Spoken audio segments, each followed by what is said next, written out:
Hello student, physics by Kapil sir YouTube channel में आप लोगों का स्वागत है। हमारी ये video UP board 10th class के स्टूडेंट के लिए है। इससे पहले बेटा हम एक वीडियो बना चुके हैं। जिन बच्चों ने वह वीडियो नहीं देखी है वे बच्चे वह वीडियो देखें। उसमें मैंने बेटा आपको डबल नेचर ऑफ लाइट और प्रकाश का जो गमन पथ है उसके बारे में बेटा मैंने आपको बताया था। और इस वीडियो में पढ़ेंगे हम प्रकाश का परावर्तन। क्या होता है प्रकाश का परावर्तन? देखो बेटा, परावर्तन होता क्या है? किसी वस्तु या किसी अवरोध से टकराकर वापस लौटने की घटना जो होती है, किसी वस्तु या अवरोध से टकराकर वापस लौटने की घटना को कहते हैं हम परावर्तन। ठीक है, मान के चलो ये हमारे पास कोई दीवार है। ठीक है, इस दीवार पे यहाँ खड़े हो आप, आपने कोई क्या करा, बॉल फेंक के मारी। ठीक है, ये बॉल है, आपने यहाँ फेंक के मारी दीवार पे। यहाँ लगने के बाद क्या होगा बेटा, वो वापस डायरेक्शन में आएगी। ठीक है, तो किसी वस्तु या अवरोध से टकराकर वापस आने की जो घटना होती है, लौटने की जो घटना होती है, उसी को बोलते हैं बेटा हम परावर्तन। ये परावर्तन का गुण प्रकाश भी रखता है। ठीक है, प्रकाश जो है ये गुण रखता है कौन सा? परावर्तन। ठीक है जी, परावर्तन का गुण प्रकाश रखता है। तो जब प्रकाश किसी तल से टकराता है, जब प्रकाश किसी तल से टकराता है तो इसका कुछ भाग वापस लौट आता है। ठीक है ना बेटा? जैसे मैं आपको बताऊं, मान के चलो ये आपकी कोई सतह है। ठीक है जी, ये आपने दीवार खींच रखी है, जिस पे ये खींच दी दीवार। ठीक है, यहां आप रहते हो, आप, और यहां रहता है आपका कौन? पड़ोसी। यहां रहते हो आप और यहां रहता है आपका पड़ोसी। तो आपको एक लाइट ऐसे इस दीवार पे मारनी है कि वो उसकी किरण आपके घर में भी रहे, मतलब जो उसकी रोशनी है वो आपके घर में भी रहे और आपके पड़ोसी के घर में भी चले जाए। ठीक है, तो आपने क्या करा, ये लो जी, ये कोई किरण मारी, इसके कुछ हिस्सा आपके घर में भी था और कुछ आपके पड़ोसी के घर में भी चला गया। यहाँ रहता कौन है? आप, और यहाँ रहता है आपका पड़ोसी। और ये वो बिंदु है जहां से आपने कोई किरण मारी और यहाँ वो किरण टकराई और टकराने के बाद आपके पड़ोसी के पास भी चली गई। ठीक है, तो जो आपसे आने वाली किरण थी, जो आपसे आने वाली किरण थी उसे बोलते हैं बेटा हम आपतित किरण। क्या बोलते हैं बेटा? आपतित किरण। बात समझ में आई?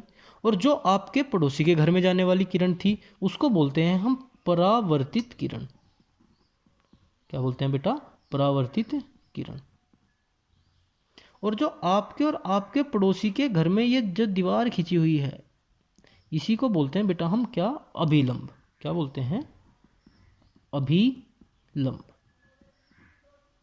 ठीक है, तो जो, और ये जो बिंदु होता है इसको बोलते हैं बेटा हम आपतन बिंदु। क्या बोलते हैं बेटा? आपतन बिंदु।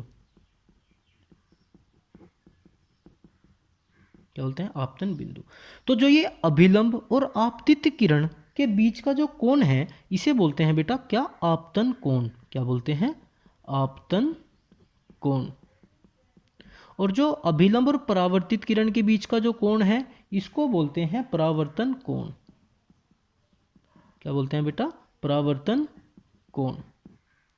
ठीक है, इसको हम ऐसे दर्शा देते हैं, ये वाला एंगल ये होगा, ये वाला एंगल ये होगा। तो बेटा यही गुण प्रकाश भी रखता है। सिंपल सी डेफिनेशन में आपको बताऊं कि जब कोई प्रकाश की किरण किसी चिकने समतल तल से टकराती है तो इसका कुछ भाग वापस लौट जाता है। ठीक है बेटा, यही जो घटना है प्रकाश की यही कहलाती है रिफ्लेक्शन ऑफ लाइट, प्रकाश का परावर्तन। ठीक, तो बेटा जो किसी बच्चे को डेफिनेशन लिखनी है तो वो लिख ले। जब प्रकाश किसी तल से टकराता है, जब प्रकाश किसी तल से टकराता है तो इसका कुछ भाग वापस लौट आता है। तो इसका कुछ भाग वापस लौट आता है।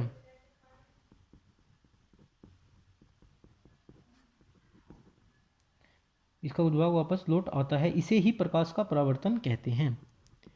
इसे ही प्रकाश का परावर्तन कहते हैं। ठीक है। अब बेटा इसके एक बात और, ये जो हमारा तल है बेटा, ये वाला जो हमारा तल है, इसको हम बोल देते हैं सतह M1 या M2 बोल देते हैं। बेटा ये तल जितना चिकना और पोलिशदार होगा, जितना चिकना व पोलिशदार होगा, प्रकाश का परावर्तन उतना ही अधिक होगा। ठीक है बेटा, तो जो ये हमारे तल पे डिपेंड करता है कि प्रकाश का परावर्तन कितना होना है, कितना नहीं होना है। ठीक है। अब बेटा इस परावर्तन के दो नियम होते हैं, हम लिखेंगे, अगला हेडिंग है बेटा laws of reflection. Laws of reflection, परावर्तन के नियम। इसका दो नियम है बेटा। नियम नंबर 1 क्या होता है, आपतित किरण, परावर्तित किरण तथा आपतन बिंदु पर अभिलंब। आपतित किरण, परावर्तित किरण तथा आपतन बिंदु पर अभिलंब तीनों एक ही तल में स्थित होते हैं। तो पहला नियम है बेटा आपतित किरण, आपतित किरण आपतन बिंदु पर अभिलंब, आपतन बिंदु पर अभिलंब, अभिलंब तथा परावर्तित किरण, तथा परावर्तित किरण तीनों एक ही तल में स्थित होते हैं। तीनों एक ही तल में स्थित होते हैं। तीनों एक ही तल में स्थित होते हैं। नियम नंबर 2 क्या है बेटा, नियम नंबर 2 है कि जो हमारा ये आपतन कोण है ये परावर्तन कोण के बराबर होगा।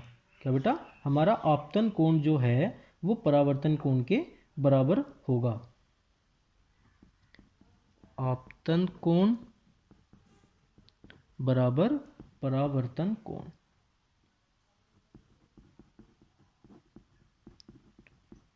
इंग्लिश में बोलते हैं बेटा हम इसको angle of reflection is equal to angle of incident. ठीक है, जो हमारा परावर्तन कोण होता है बेटा उसको बोलते हैं हम एंगल ऑफ रिफ्लेक्शन। परावर्तन कोण को हम क्या बोलते हैं बेटा, एंगल ऑफ रिफ्लेक्शन। और इसको बोलते हैं बेटा हम एंगल ऑफ इंसिडेंट। क्या बोलते हैं, angle of incident, angle of incidence. ठीक है बेटा, तो ये हमारा बेटा होता है प्रकाश का परावर्तन। अगर आप अलग अलग लिखना चाहते हैं तो आप अलग अलग भी लिख सकते हैं, लेकिन आपके जो पेपर में है बेटा वो इतना ही पूछा जाता है कि प्रकाश के परावर्तन से आप क्या समझते हैं। तो ये हमारी पूरी डेफिनेशन होगी, जब प्रकाश किसी चिकने समतल तल से टकराता है उसका कुछ भाग वापस लौट जाता है, यह घटना प्रकाश की परावर्तन कहलाता है। इसमें दो नियम होंगे बेटा, आपतित किरण आपतन बिंदु पर अभिलंब तथा परावर्तन किरण तीनों एक ही तल में स्थित होंगे। ठीक है, और आपतन कोण इज इक्वल टू परावर्तन कोण, angle of incident is equal to angle of reflection. ठीक है बेटा, ये होता है हमारा प्रकाश का परावर्तन। और अगला हेडिंग है बेटा हमारा प्रकाश का अपवर्तन। क्या है बेटा, प्रकाश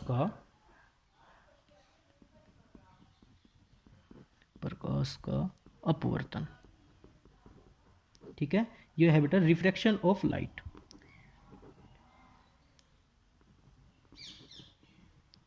रिफ्रैक्शन ऑफ लाइट, इसकी डेफिनेशन होती है बेटा, जब प्रकाश की कोई किरण एक पारदर्शी माध्यम से दूसरे पारदर्शी माध्यम में जाती है तो वह अपने मार्ग से विचलित हो जाती है। ठीक है, अब इसकी डेफिनेशन हम लिखेंगे, जब प्रकाश की कोई किरण जब प्रकाश की कोई किरण एक पारदर्शी माध्यम से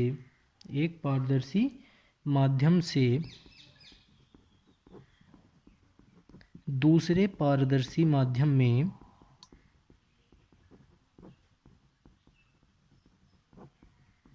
जाती है तो वह अपने मार्ग से विचलित हो जाती है।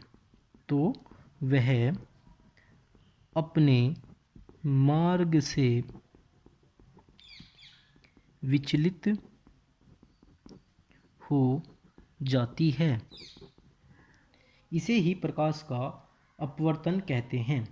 इसे ही प्रकाश का अपवर्तन कहते हैं।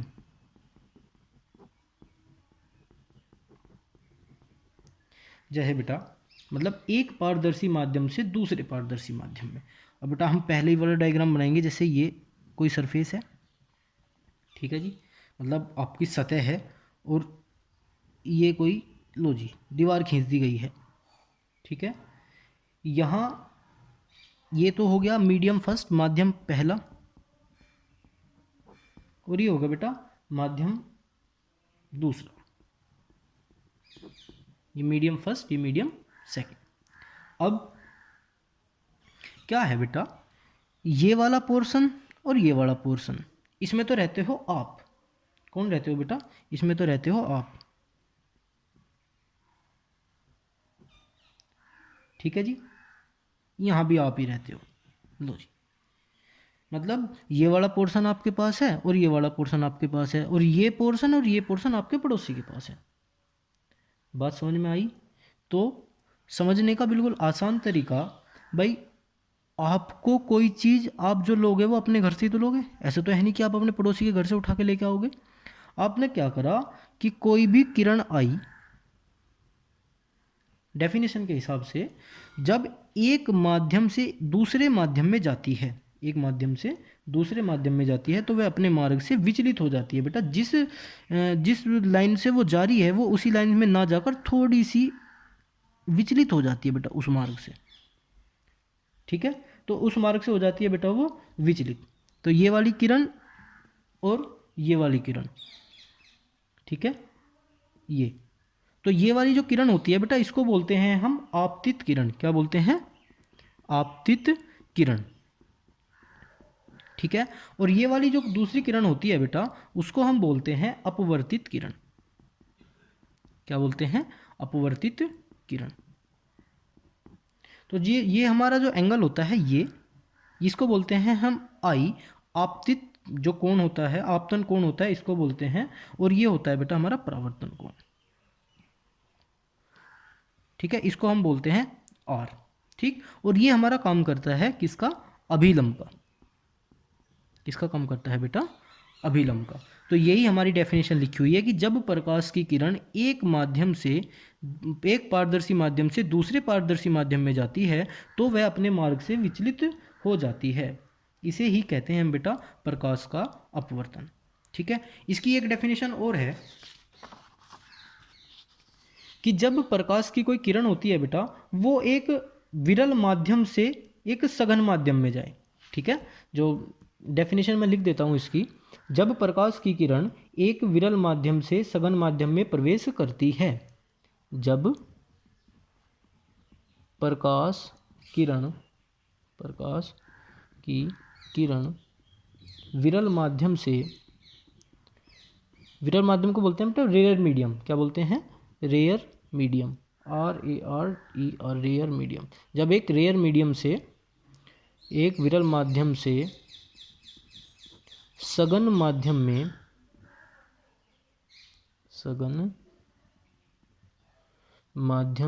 में प्रवेश करती है